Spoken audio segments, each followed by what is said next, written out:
University. My name is Kevin Brennan. I'm the Managing Director at One Day U. I'd like to thank you all so much for coming here today. Really excited.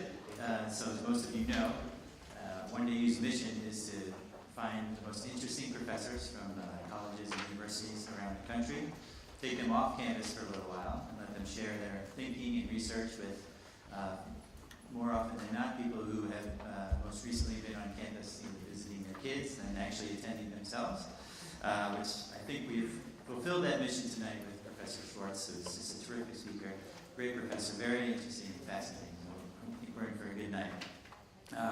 Many of you saw Professor Schwartz last April when he gave his talk called The Paradox of Choice. It was so well received, which is why we have him back again tonight. I'm grateful for his being here.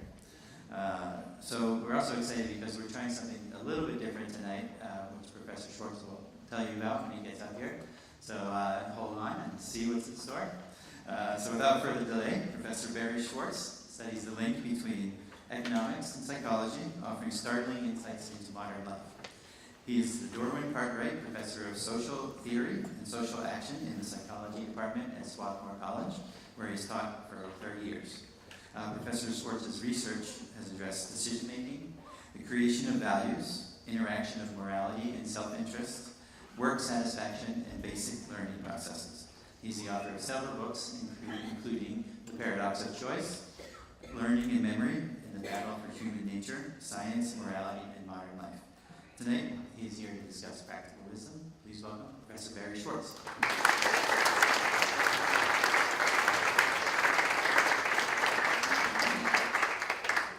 It's really great to be here. I got you for 2 hours, so I can really tell you every single thing I know about everything in 2 hours. It's because I'm old and I've forgotten most of what I once knew. I just want to give you a sense of what's to come. First, my colleague and associate Brooke Allen is going to be sharing this event with me. I'm not going to tell you what he's going to be doing. You'll see, and I bet you're going to be captivated by it. But that comes in the second half of the evening. And it's important that I tell you this. There are 2 halves. They may not be equal in size. So those of you who are worried about what my grandmother called shtilkes, you're not actually going to have to sit here and not move a muscle for 2 hours. There will be a break in the middle of this so you can run around and get crazy. The other ground rule, or at least expectation I want to give you, how many of you have heard me here give the talk on choice? So I want to do a little bit of truth in advertising. That talk is pretty funny. If I do say so myself, tonight is not going to be funny. Tonight we are talking about serious stuff. So leave your laughter at the door. Well, you may laugh once or twice inadvertently, but this is a serious talk. I think one of great consequence. The issues involved are of great consequence. Okay, so let's begin. My sense is that by and large, America is broken. And what I mean by that is that none of our central social institutions are working the way they should. Our schools are failing our children. Our healthcare system is going broke. The legal system offers justice for a fee. The political system is paralyzed, and the financial system suffered a near total collapse. So that's my assessment of where we are at this moment in time in America.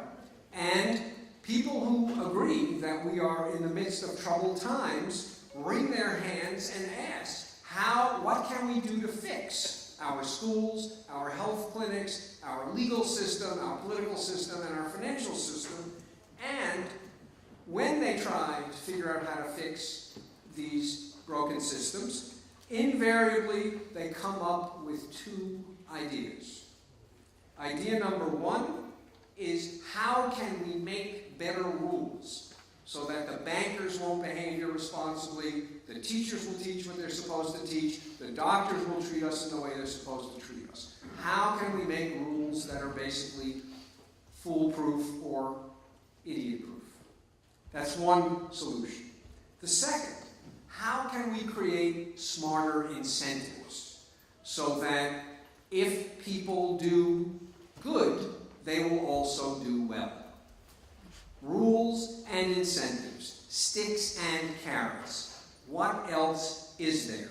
And for those of you who can remember all the way back to 2009 when the financial system collapsed, you heard lots and lots of people talking about changing the incentive system and regulating the banks to a much greater degree than they were, as if one or both of these magic bullets would solve the problem. Now, what I'm going to try to suggest to you tonight is that although we do need rules and we do need incentives, neither rules nor incentives are enough. We also need something else that people have not been talking about, and that something else, to use an old-fashioned word, is virtue. We need character, and we need a particular virtue, a particular aspect of character that the philosopher Aristotle called practical wisdom. So what I'm going to do tonight, I wrote a whole book about it, so you're going to get the whole book in an hour and change. What I'm going to do tonight is try to answer these questions. First, why do we need practical wisdom in professional life? Second, what is it? Third, how and why it is being threatened, and I will try to tell you when I discuss that almost every effort we make to try to make things better actually makes them worse by undermining the wisdom that we desperately need in our teachers, our doctors, our lawyers, and our politicians. Then I'll say something about how we can respond to this threat that wisdom is under, and we'll conclude with a discussion of how wise people are likely to be happy people. So it's actually in your interest to be wise. In the course of this, we will also introduce a wonderful tool that Brooke has developed that actually can help people move on the path toward doing the right thing and doing the right thing for the right reason. So that's the plan. Okay. So let me begin by describing why we need wisdom. And I'll describe it by giving you a couple of examples. The first example is of a common pleas court judge in Philadelphia named Lois Forer. She had lots of experience. She was a veteran judge in Philadelphia criminal court, and she wrote an article about the case of a young man named Michael. And this case appeared to be quite routine. He was a typical offender. He was young, he was black, he was male, he was a high school dropout without a job. The charge was really quite an insignificant holdup that occasioned no comment in the newspaper. And the trial itself, in the busy life of a city judge, was pretty run-of-the-mill. A year before, brandishing a toy gun, Michael had held up a taxi cab and stolen $50 from the cab driver and the cab driver's passenger. He harmed neither of them. This was his first offense. Although he had dropped out of school to marry his pregnant girlfriend, he later obtained a high school equivalency diploma. He'd been steadily employed, earning enough to send his daughter to parochial school, and a quite considerable sacrifice on the part of himself and his wife. Shortly before the holdup, he had lost his job. Despondent because he couldn't figure out how he was going to be able to support his family, he went out on a Saturday night, had a little too much to drink, and then he robbed the cab. There was no question of his guilt. The question was, what should the penalty be? And this is how Judge Forer described her thinking. The penalty posed problems. The prosecutor wanted a 5-year sentence. So she turned to the Pennsylvania sentencing guidelines, state statutes designed to give similar sentences to offenders who commit similar crimes. The minimum sentence prescribed by these guidelines was 24 months, 2 years. This is what Forer said. I decided to deviate from the guidelines, sentencing Michael to 11 and a half months in the county jail and permitting him to work outside the prison during the day to support his family. So he would sleep in prison, get up in the morning, go to work, at the end of the workday, come back to prison. My rationale for the lesser penalty outlined in my lengthy opinion was that it was a first offense, no one was harmed, he acted under the pressure of unemployment and need, and he seemed truly contrite. He had never committed a violent act, and he posed no danger to the public. A sentence of close to a year seemed adequate to convince Michael of the seriousness of his crime. So Michael served his time, 11 and a half months, holding a job all the while. He was released, reunited successfully with his family, and they resumed their life together. A triumph, in my opinion, of the wise judgment of a wise judge. Unfortunately, as you'll see in a little while, the story does not end here. But this is one example of why we need wise judgment in judges. And you might think, well, you know, that's why they call them judges. But do we need it anywhere else? Well, how about hospital janitors? This is the job description for hospital custodians at a major medical institution in the Midwest. There won't be a test on this. I just want you to look at all these items. None of them is the least bit remarkable. You may be surprised that there are so many, and there are more. Okay, you getting a sense? Every one of these things is something you can generate yourself. It's a lot of stuff to do, but the thing I want you to notice about this list of activities is that there's not a single one that even mentions another human being. These people could be working in a mortuary just as well as in a hospital, and they'd be doing exactly the same thing. So a colleague and friend of mine, Amy Wisniewski, who teaches at Yale, studied hospital custodians, interviewing them about their jobs. And there were some custodians for whom the job was nothing but going through the list of that's contained in the job description. But there were other custodians, plenty of them, for whom the job was doing whatever the hospital needed in its pursuit of curing the sick and easing suffering. And that often meant interacting with patients and their families in ways that are in no way part of their job description. So, for example, Mike describes how sometimes I might start waxing, and a patient comes out and he wants to walk up and down the hall. Damn patient. Just when I'm waxing the floor, he decides to get exercise. He wants to get the exercise. That was my editorial comment. That wasn't Mike saying it. As soon as I get ready to wax, he'll start walking. So I don't bother him. I just wait, because I know I can't tell them to go sit down. They need to build themselves up, and that's what I'll have to tell my supervisor. Couldn't do it because of the patients. And then there's Charlene, talking about how she interacts with visitors to the hospital. I treat them with respect. I know, that why they're here. And like a lot of times when I go into the visitors' lounge to clean, I have to ask them, it's okay if I clean. Sometimes I don't even bother, because a lot of times when I go in to clean, they'll be asleep. But supervisors, my supervisor has told me I'm supposed to do this and I'm supposed to do that, but I prefer not to. So sometimes I just have to bite the bullet for doing what I think is right. I try to work with these visitors because I know you know some of the things that they're going through with their relative. And then there's Luke, who described this situation. There was this guy who snapped at me. I kind of knew the situation about his son. His son had been here for a long time, and from what I hear, his son had got into a fight and he was paralyzed. That's why he got there, and he was in a coma and he wasn't coming out of the coma. His father would stay here every day, all day, but he smoked cigarettes. So he had gone out to smoke a cigarette, and after I cleaned the room, he came back up to the room. I ran into him in the hall, and he just freaked out, telling me I didn't do it, I didn't clean the room, and all this stuff. And at first I got on the defensive. I was going to argue with him. But I don't know, something caught me. And I said, I'm sorry, I'll go clean the room. So the interviewer, thinking that she doesn't understand, asks, so you cleaned it again? And Luke says, yeah, I cleaned it so he could see me clean it. I can understand how he can be.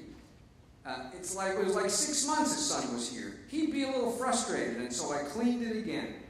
But I wasn't angry with him. I guess I could understand. So, Luke, Charlene, and Mike are doing a job that is very different from the job that's captured by their job description. They are doing a job that they are crafting for themselves that involves finding out what is needed in the hospital and providing that. And it isn't just that custodians who behave in this way make us feel a little bit better. I think that hospitals crucially depend on people doing what is not in their job description in order for them to run in any way that is remotely smooth and efficient. If these custodians simply did their jobs, hospitals wouldn't work. So the hospitals depend on them to go beyond the job description and use their judgment about what each situation calls for, what these people need, how can I provide. And the question is, how do judges and janitors make these kind of choices? The judge deviated from the rules, sentencing guidelines. The janitors deviated from the rules, that is their job descriptions. They both appreciate that rules take you only so far. And many of the most common of our everyday moral decisions can't be decided by rules. Even good rules. Let's consider a couple of really good rules. Be honest. Does anyone have a problem with that as a rule? Don't you think that's a good rule when you try to teach your kids or your grandkids, be honest? Yes? It seems like it's just not controversial. So let me ask you this. Your friend calls you up. She's getting dressed to go to a wedding. Big fancy wedding. She says, I want you to come by and see how I look. You come in, and there she is in her dress. She does a little pirouette and says, how do I look? And what you think is not so good. The question is, what do you say? Are you honest? You're not honest. I don't think that's the right answer. Are you kind? I don't think that's the right answer. I think the right answer is, it depends. It depends on what your friend needs. It depends on whether your friend has an alternative.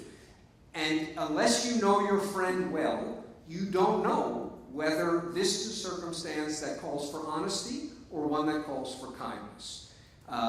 Those are both really good values to have. Be honest with people, be kind to people. Often they conflict. You can't be both. And it takes real knowledge of the other person and the other person's circumstance to know what the situation calls for. When I teach a class on this to college students, and we start out talking about friendship, and they all think that friendship must be based on complete honesty. So their answer to the question, what do you think of the rule, be honest, is, well, of course. Duh. How can you have a friendship if you're not honest with one another? And we try, my co-teacher and I, to convince them that if they actually stick to this rule, they will live their lives in splendid isolation. So yes, it's important. It's a valuable rule. Honesty is important. It is something to be prized. But there are times when you have to make exceptions to that very good rule. And wise people know when those times are. To give you a more concrete, a real example that makes the same point, there's a doctor named Jerome Lowenstein, who had been caring for a patient, a man in his 70s, for over a decade. He had this cough that wouldn't go away, and antibiotics weren't helping. And Lowenstein ordered a CT scan, and that revealed masses in the patient's lungs that turned out to be malignant. The condition was not curable. Lowenstein explained all of this to the patient's wife, who immediately said, "You can't tell him he has cancer." What should Lowenstein have done? Well, he thought, be honest is the rule you follow, and so he was obliged to tell the patient that he had cancer. But here was this wife who'd been with the man forever and said, listen, if you tell him, it'll just kill him, it'll destroy him. Don't tell him.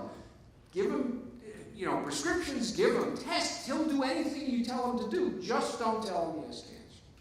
Well, Lowenstein, the doctor, was totally tortured by this. So he consulted colleagues. He talked to the man's shrink. And then he did what all men do in situations like this. He asked his wife. And his wife said, listen to the man's wife. So Lowenstein did not tell the man that he had cancer. He lived another 18 months, died peacefully, quietly, and reasonably serenely. So be honest. We want our doctors to be honest, except maybe when we want them not to be so honest. Here's another good rule. Respect the autonomy of individuals. Treat people like grown-ups who are able to make their own decisions.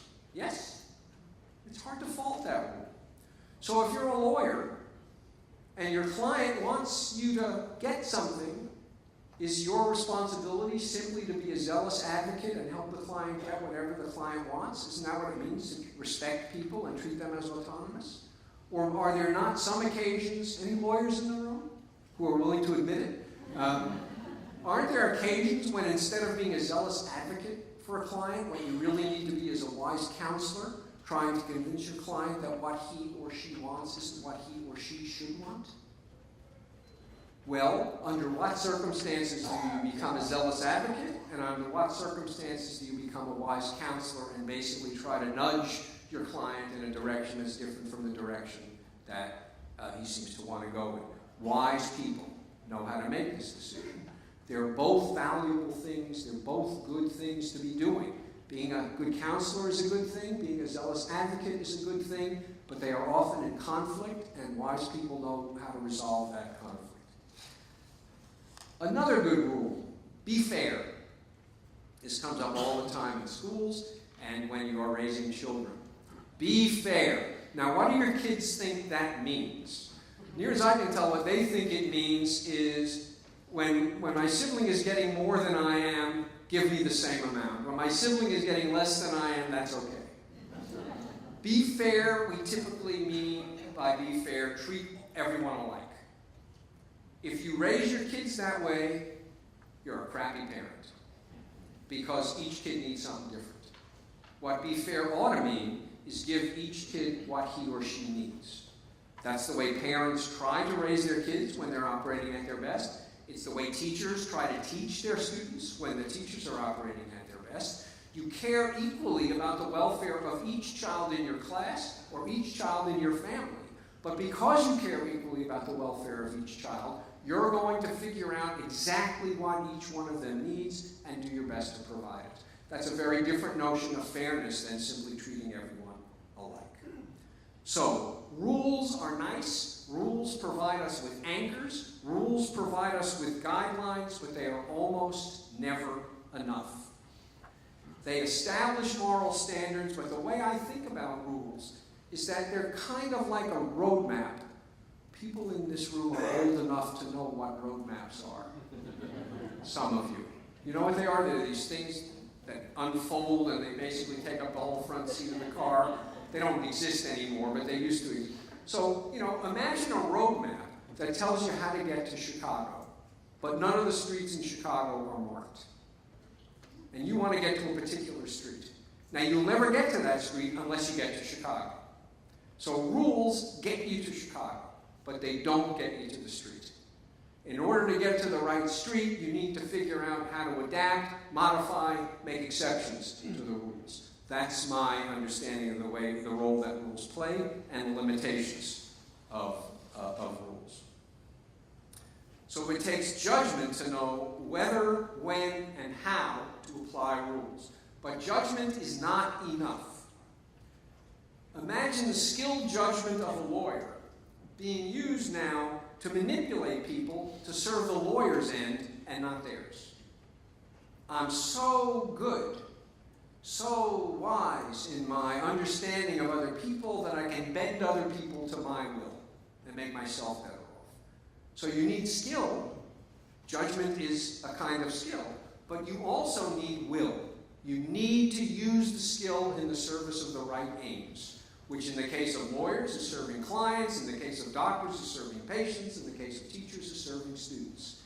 And this was, Aristotle understood this, and for him, practical wisdom, which he called phronesis, perhaps because he was Greek, and what phronesis is the will, the skill to figure out what the right thing to do is, and the will to do the right thing because it's the right thing. And that's what I think we need if we're going to make schools work better, clinics work better, the legal system work better, and the financial system work better. Aristotle appreciated the limits of rules, and he was very much taken with the cleverness of tradespeople, craftspeople. So he would watch them carefully to see how they figured out how to do difficult things, and learned a lot from their practices. And his understanding of what wisdom was to some degree informed by his observation of carpenters, stonemasons, and other people doing seemingly menial work. What is wisdom? Wisdom is knowing when and how to make the exception to every rule. So in watching the stonemasons, Aristotle asked, how do stonemasons form rounded columns that are exactly alike? You know, they've got rulers to measure straight surfaces, but how do you measure round surfaces? Well, here's what they did. They invented a ruler that bends. We call it a tape measure. But it didn't exist. They invented it out of soft lead. And Aristotle understood by watching them that while rules are good, there are times when you need to bend the rules. The stonemasons knew it, and lawyers need to know it, teachers need to know it, fathers need to know it, parents need to know it. Wisdom involves knowing when and how to improvise, inventing solutions to problems that no one has given you rules to solve. The world is a complex and ever-changing place. You can't anticipate every circumstance that will arise, and you need to be able to improvise. We sometimes call it, my collaborator and I, moral jazz. Jazz in the sense that jazz music, there are notes on the page, but what makes it jazz is not that the musicians play the notes on the page, it's that they improvise around the notes on the page. So rules are like the notes on the page, and wisdom is the improvisation. To be wise, you need to be able to take the perspective of another. How are you possibly going to know what your friend needs to hear about how she looks in her dress unless you can take her perspective? How can you possibly know whether your legal client needs to be counseled or advocated for unless you can take the perspective of your client? Perspective taking is not easy. It's challenging. It involves both a cognitive component, what is this person thinking, what is this person's life going to be like after a decision, and also an emotional component, what is this person feeling. And a lot of us achieve an approximation to this when we follow what's called the Golden Rule. And I have to thank Brooke for pointing this out to me several years ago. The Golden Rule is another very good rule. Yes, do unto others as you would have them do unto you. That's not good enough. Because the real thing, the question you have to be asking, is not how would I want to be treated if I were in this situation, but how does she want to be treated? And there's no reason to think that what you would want if you were in this situation and what she wants in this situation are going to be the same. I think you called it the Platinum Rule? That's right. And there's a Diamond Rule. We'll see. We have to know how to choose among virtues when they conflict, as, for example, the conflict between kindness and honesty. There are often situations, the most difficult choices that we face in life are not choices between good and bad, which are pretty easy. They're choices between good and good, which are excruciatingly difficult. And the way you make those choices and make them well, most of the time, is if you are a wise person. You need to be able to find the mean. This was a big idea for Aristotle. What is courage? According to Aristotle, courage is the mean between cowardice and recklessness. If you got too much of this stuff, then you're reckless, and if you're in the military, you send troops off to death needlessly. If you have too little, then you hide under a rock. Courage is just the right amount. Now, nowadays, when we see the word mean, some of us, we think it means the arithmetic average. That's not what Aristotle thought it meant. He thought it meant just the right amount. And the way you know what the right amount is by having the judgment to figure out what each particular situation calls for. A wise person uses these moral skills in pursuit of the right aims, to serve other people, not to manipulate other people. And lastly, a wise person is an experienced person. And I can't emphasize this enough. You cannot teach people to be wise in a classroom. The way people learn to be wise is by trying and failing and learning from their mistakes, and over time getting better and better and making those mistakes less and less often. Or being mentored by people who have already gone through this process of trial and error. There is no cookbook, 12-step recipe for being wise. You have to have experience in the world with diverse circumstances and diverse people, and gradually hone your ability to discern, to be perceptive about what each situation calls for and what each person needs. And I want to emphasize that, and I think Mark Twain once said, I'm not sure it was him, but he wouldn't mind taking credit for it. There are some people who've had 30 years of experience, and then there are people who've had the same experience for 30 years. If you're in the latter class of people, the mere fact that you've been putting in time for a long time doesn't mean you're any wiser at the end than you were when you started. And we'll come back to that in a little while. Okay. So I think everything I have just said to you is completely obvious. But you paid money, you slept here, so I have to say something that's a little bit less obvious. I think everyone knows that everything I said to you so far is true. What's less obvious is that in our efforts to make things better with the banks, with the hospitals, and with the schools, we are actually making them worse. And that's what I've come to call the war on wisdom, because that's a very dramatic, you right away pay attention. War on wisdom. That's big. I don't read about that in the Times. And I think we're making things worse in two very specific ways. When we make lots of rules and we expect people to follow those rules, we prevent them from developing the skill, the judgment that will allow them to improvise, to make exceptions to rules, and so on. The more scripted your work is, the less likely you are to develop the skill that will allow you to figure out that this situation calls for something different. So the more rules we give people to follow, the more rules they're going to need. With me? Consider this wonderful example. This is the lemonade story, one of my favorite examples, a true story. One day in the spring, Dad took his son, a 7-year-old, to a Detroit Tiger baseball game. Don't ask me why. A few innings into the game, the boy asked for lemonade. Dad got up, went to the concession stand to get him some lemonade. The only lemonade they had was a product called Mike's Hard Lemonade, which is 5% alcohol. The dad was a college professor and so completely clueless about what goes on in the real world. So he bought the lemonade and brought it back to the seat, and the kids started drinking it. The security guard saw this child drinking alcohol and immediately called the police and an ambulance. Rushed to the stadium, rushed to the seat, whisked the child to the hospital, to the ER. You'll be happy to know, I don't want you to have a sleepless night, you'll be happy to know that the kid was fine. His blood alcohol level was essentially 0.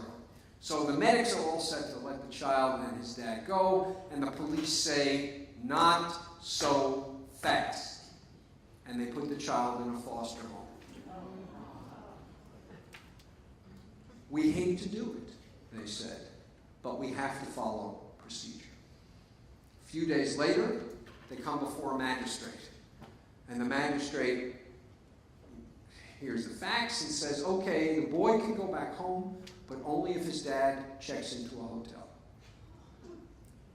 I hate to do it, but I have to follow procedure. After 2 weeks of the dad living outside the home, the family was reunited, and as near as I can tell, nobody suffered any untoward consequences. At every step in the process, the police, the social workers, the magistrates, all said the same thing. We hate to do it, but we have to follow procedure. Why did he hate to do it? Because he knew it was ridiculous. Why did he have to follow procedure? Well, every year in almost every city, there are a couple of stories that absolutely make you turn white of a child, a young child, unbelievably abused and neglected by parents, even though the social welfare agencies of the city are aware of the family and, quote, on the case. There was a case in Philadelphia a few years ago where a 15-year-old kid weighed 50 pounds. And welfare workers have been going to that house for years. And every time something like this happens, what do you think the institutions do? They make another rule so that this particular thing will never happen again. The reason there are all these rules is that every rule is a response to a failure of judgment or a failure of will that has occurred in the past. So these are not arbitrary rules. They're not put in place just to give people a hard time. They're put in place to fix broken systems. The trouble is that they don't fix the broken systems. Here's another example. Back to Judge Forer.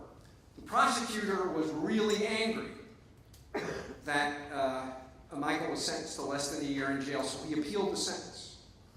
And it took a long time for the appeal to wend its way through the Byzantine courts. But eventually it did, and the appeals court decided in favor of the prosecutor. And so Michael was remanded in custody and required to serve another 4 years and 2 weeks. The result, 2 things happened. 1, Michael disappeared, never to be seen again. So they succeeded in breaking up the family. 2, the judge, Judge Forer, resigned from the bench. So here is a case of a wise judge, and the insistence on following a rule drove a wise judge out of the business of judging.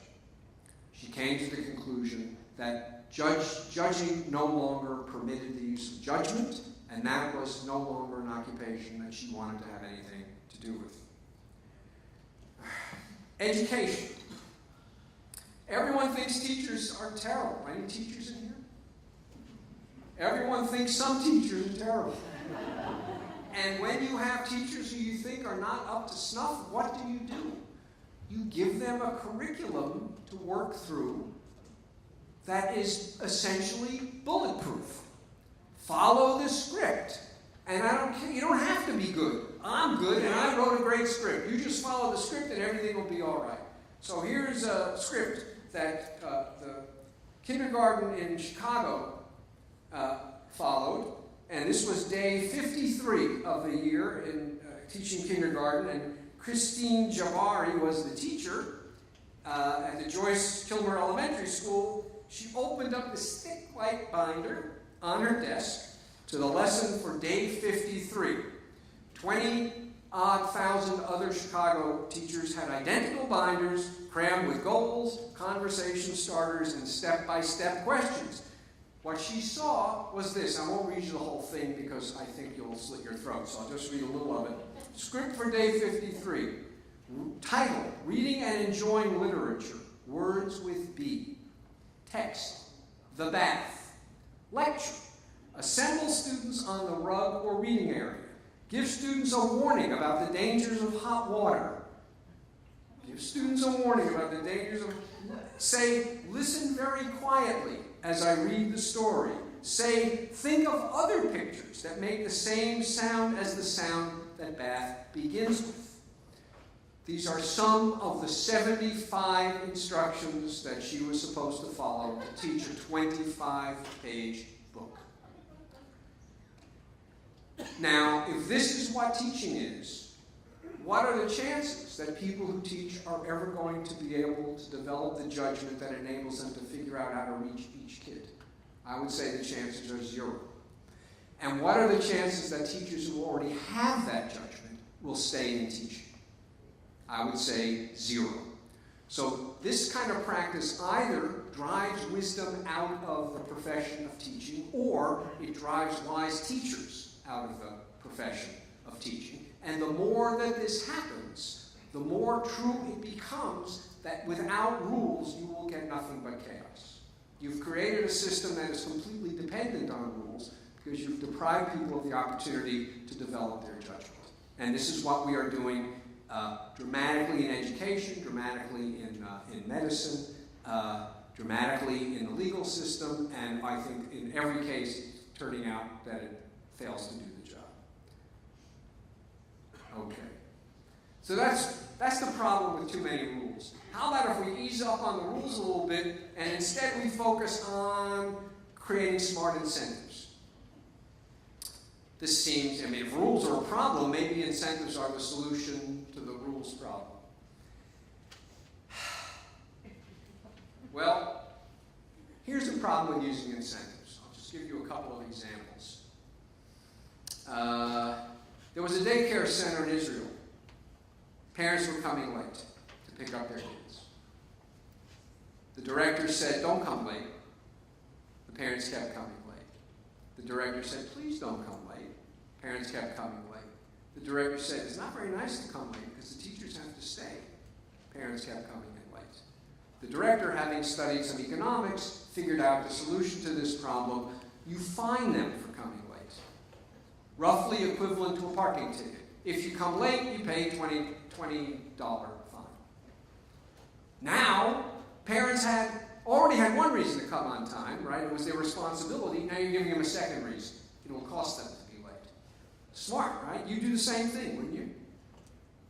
Seems plausible. Ought to reduce lateness. What do you think happened when they introduced the system of fines?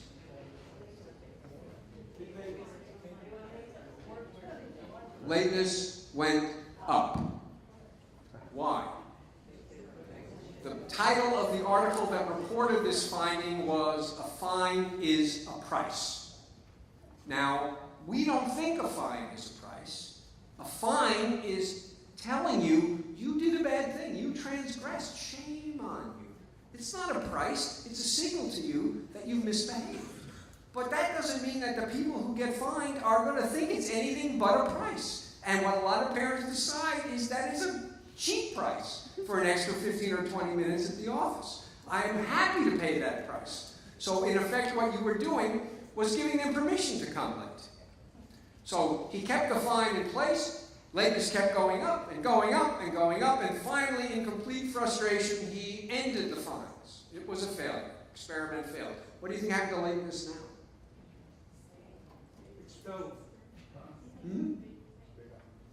It went up even higher. Why? Because now it was a better deal. And the important point in this example is you take something where people feel a kind of moral obligation, obviously not a strong enough one since they were coming late, but they feel a moral obligation. They feel responsibilities to the daycare center, to the teachers, and so on. Now you find them, and you in effect tell them, forget about your moral obligations. It's all about willingness to pay. So you fine them, the fine isn't enough to get them to stop. They keep coming late, but here's the critical point. By fining them, you demoralize lateness. Lateness is no longer about doing the wrong thing. It is about doing the economical thing. And once this happens, it seems you can't recapture the moral dimensions of our sense of responsibility to other people. So this is what happens when you rely on incentives. You take activities that people feel a certain sense they are responsible to do in the right way, and you incentivize them, and now all people are ever asking themselves is, what's in my best interest? And they trust on the system of incentives to make sure that what is in my best interest will also be in the best interest of the people I'm serving. There is no incentive system that does that job well. There is another example of nuclear waste dumps in Switzerland. I love this example. They had to cite nuclear waste dumps. And there was going to be a national referendum, and the Swiss were extremely well informed. So some social scientists went door to door and asked people, would you be willing to have a nuclear waste dump in your community? If you ask this question in the United States, what percentage do you think would say yes? About 0? That's kind of what I think. 50% said yes. So they follow up. Do you think it's dangerous? Yeah. You think it'll affect property value? Yeah. Why the hell are you willing to have it in your neighborhood? It's got to go somewhere. And I can't think of any reason why it shouldn't go in my neighborhood. So they were, 50% of the citizens of Switzerland were public-spirited enough, patriotic enough to acknowledge they have a responsibility to the larger whole, and as unpleasant as it is, and as much as they hope it doesn't go there, they see no reason why they shouldn't accept the responsibility. 50%, I'm impressed. Other houses, if we paid you 6 weeks' salary, would you be willing to have a nuclear waste dump in your community? Now you're giving people who already have one reason, their responsibilities as citizens, a second reason. You're paying them.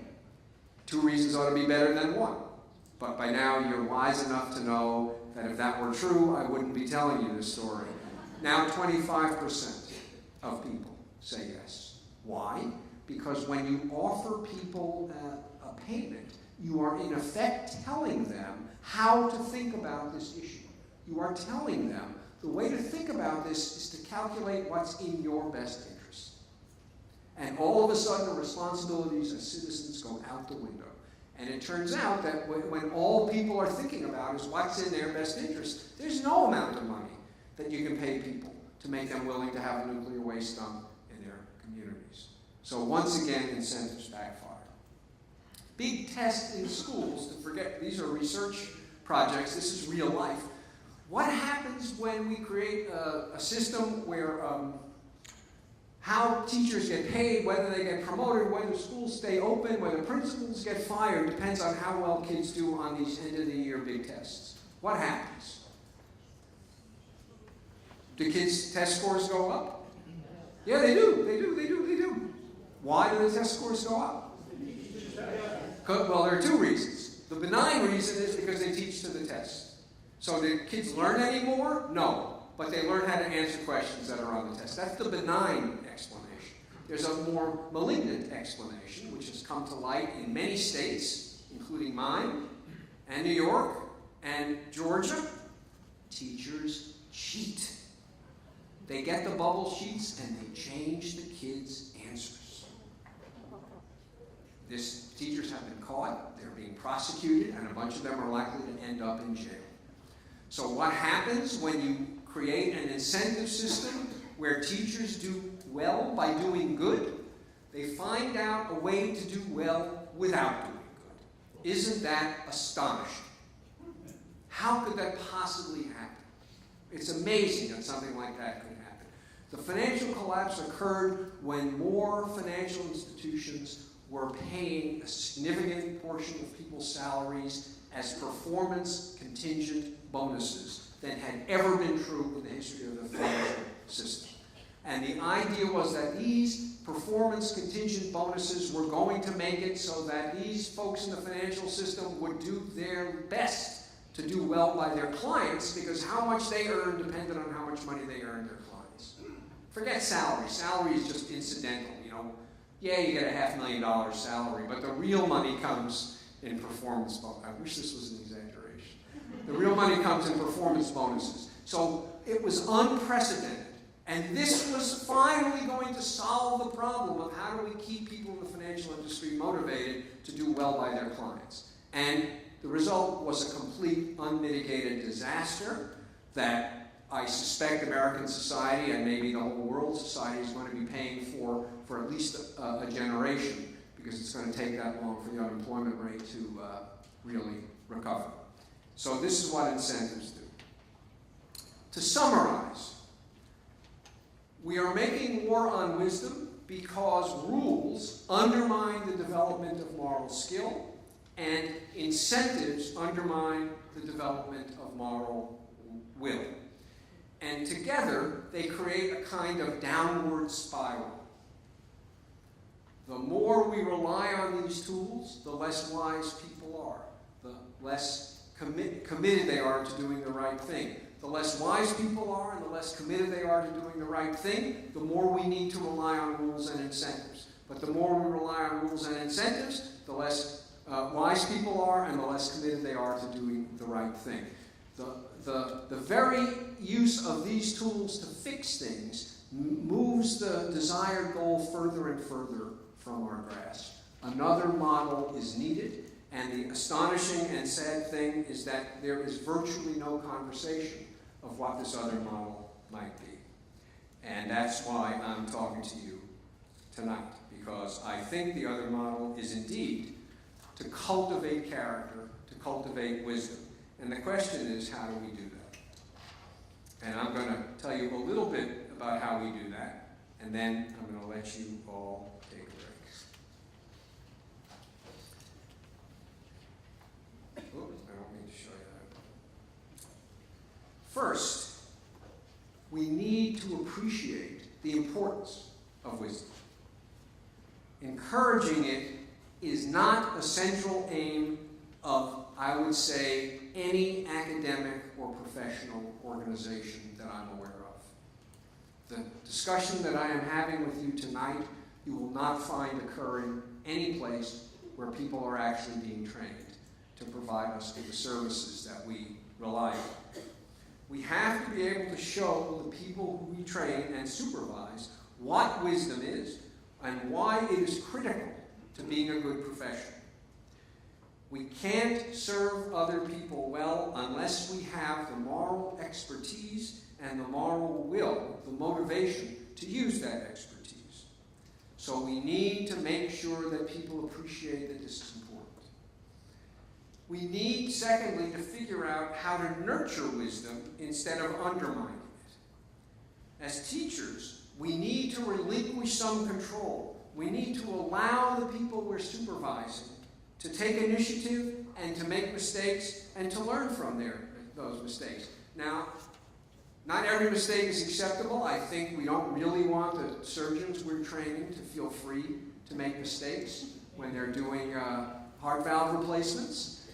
So there are certain kinds of activities where the mentor needs to be looking very, very closely, but I don't think that teaching is quite the same as heart surgery, and we can afford to let teachers make mistakes, and we can afford to let lawyers make mistakes. We can afford to let custodians make mistakes and learn from those mistakes.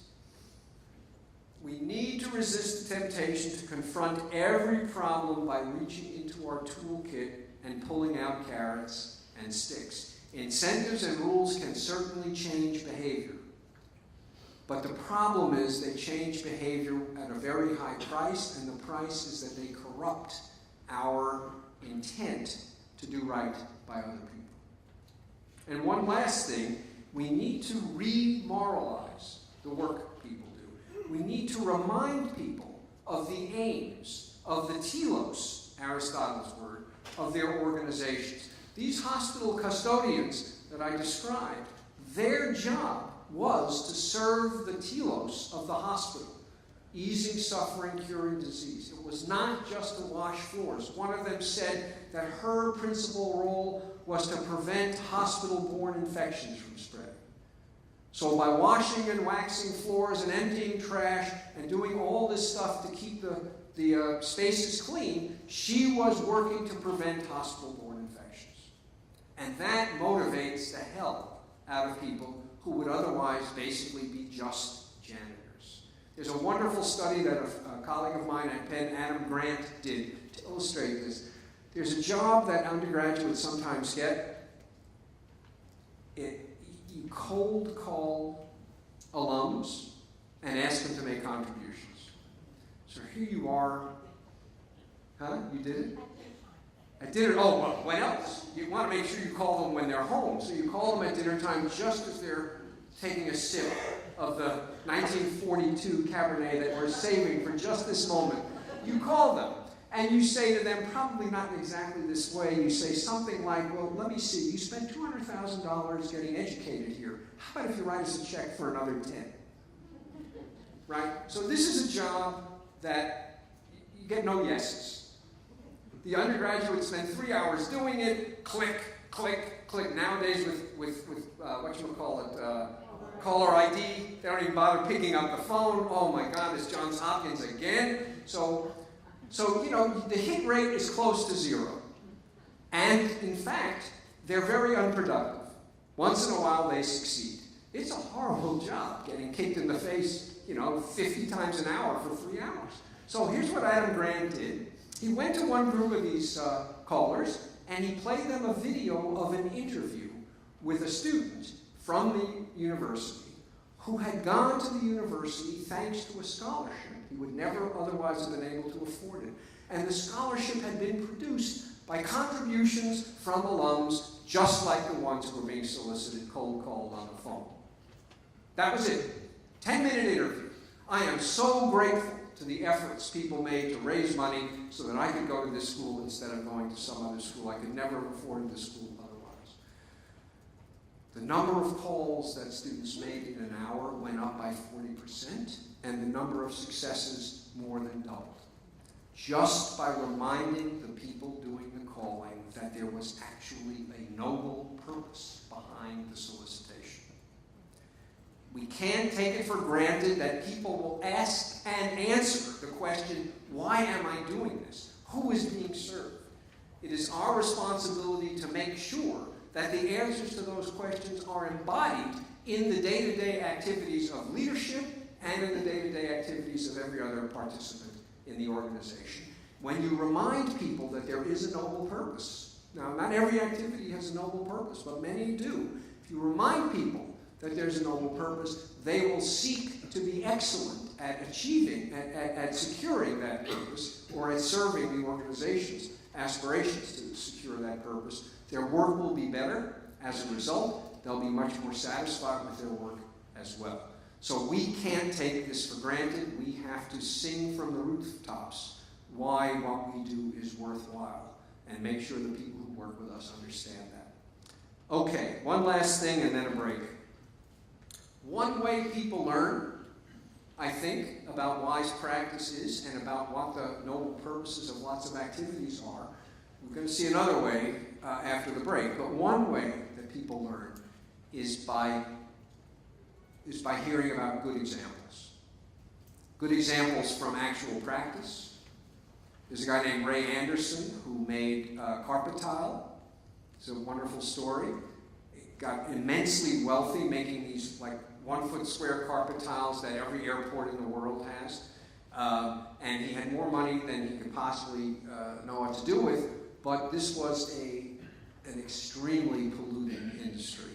And he woke up one morning with this epiphany: I'm going to leave my grandchildren trillions of dollars and an uninhabitable planet. This is unacceptable. So he resolved that day forward they were going to move to zero footprint. And he figured it would cost the company a fortune. But he didn't care if it cost the company a fortune. He was going to do this at zero footprint, or he wasn't going to do it at all. And here's the amazing thing. They are not at zero footprint yet. They've reduced their footprint by about 70%. The target was to be zero footprint by 2020. So they're most of the way there. And profits have gone up. And the reason profits have gone up is that the workforce is so motivated because they now have a purpose in addition to simply getting a paycheck. And they show up, they work hard, they have ideas for innovating the way in which the carpet gets made. Everyone is excited to be at work every day, so it has cost the company nothing to be doing the right thing, and that came as a complete surprise to you. Examples like this are powerful. Nobody becomes a lawyer by hearing about folks who do mergers and acquisitions. People become lawyers because they read To Kill a Mockingbird. Little do they know that there ain't any lawyers like Atticus Finch. But that's why they go to law school. We need stories like that to inspire people to do these things for the right reason. That's not enough, but I think it's a good start. So let's take a 10-minute break. Brooke's going to give you something to tease you about what's coming after the break as you walk out of the room, and then we'll resume.